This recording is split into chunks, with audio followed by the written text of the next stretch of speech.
நாகப்பட்டினம் மாவட்டம் ஆனைமங்கலத்தில் மாமன்னன் ராஜராஜ சோழன் தனது படைகளுடன் தங்கியிருந்ததற்கு சான்றாக மாகாளீஸ்வரர் சிவன் கோயில் உள்ளது. சைவ சமயத்தை பின்பற்றிய ராஜராஜ சோழன் சூடாமணி விகாரம் என்ற பௌத்த பள்ளியின் பராமரிப்புக்காக வரியை நீக்கி ஆண்டுக்கு 8934 கலம் நெல்லை கொடையாக வழங்கியுள்ளார். இந்த ஆனைமங்கலத்தில் உரிய அந்த செப்பேடுகளை அந்த நாகப்பட்டினத்தில் எடுத்த பௌத்த பள்ளி விகாரங்களுக்கு உரிய நிர்வாக செலவினங்களுக்காக இனாமாக வரி நீக்கி அதனை அன்பளிப்பாக கொடுத்த சாசனம் ஆகும். இதனை அவரது மகன் ராஜேந்திர சோழன் 21 செப்பேடுகளில் பொறித்து உறுதி செய்தது சோழர் காலத்து மத நல்லிணக்கத்துக்கு சான்றாகியுள்ளது.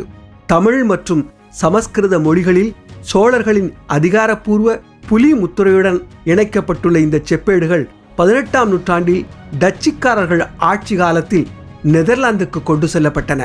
அங்குள்ள லெய்டன் பல்கலைக்கழக நூலகத்தில் இத்தனை காலம் பாதுகாக்கப்பட்ட இந்த செப்பேடுகள் தற்போது இந்திய அரசிடம் ஒப்படைக்கப்பட்டுள்ளன.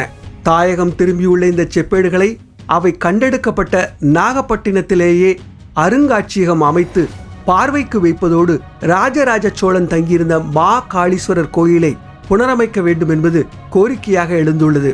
அது எங்கள் ஆனைமங்கலம் மக்களுக்கு ரொம்ப மகிழ்ச்சி. நாங்கள் எல்லாருமே ரொம்ப சந்தோஷமாக இருக்கிறோம். அதே சூழ்நிலையில் அந்த கோயிலுக்கு போக வேண்டிய பாதை கூட சரியான முறையில் இல்லை. அதனால் அந்த கோயில் நல்ல முறையில் ஃபஸ்ட்டு பாதை அமைச்சு அந்த கோவிலை செப்பிடணும். இதன் மூலம் நாகப்பட்டினம் சர்வதேச வரலாற்று சுற்றுலா தலமாக மாறும் என அப்பகுதி மக்கள் நம்பிக்கை தெரிவிக்கின்றனர். வசந்த் டிவி செய்திகளுக்காக நாகப்பட்டினத்திலிருந்து செய்தியாளர் ஜே காளிதாஸ்.